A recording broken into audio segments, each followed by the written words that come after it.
Boche gold and diamonds. Buy now, pay later. Cheruthuruthy Kozhimamparambu പൂരത്തിന് കൊടിയേറി.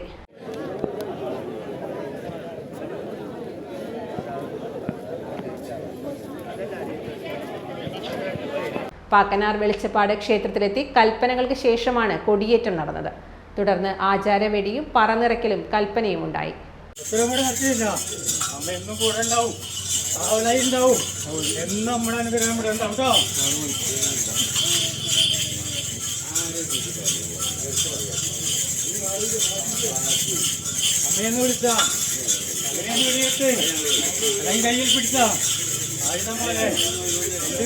കൊടിയേറ്റ കർമ്മങ്ങൾക്ക് ക്ഷേത്രം ട്രസ്റ്റി നാരായണൻ നമ്പൂതിരിപ്പാട്, പാക്കനാർ വെളിച്ചപ്പാട് മുരളീധരൻ, ക്ഷേത്രം വെളിച്ചപ്പാട് ജയപ്രകാശ്, ക്ഷേത്രം എംബ്രാന്തിരി നാരായണൻ തുടങ്ങിയവർ നേതൃത്വം നൽകി. Time kids pre school, Mannannur road, Vaniyamkulam. .View news. കാഴ്ചകളാണ് ലോകം, കണ്ടു തുടങ്ങുക.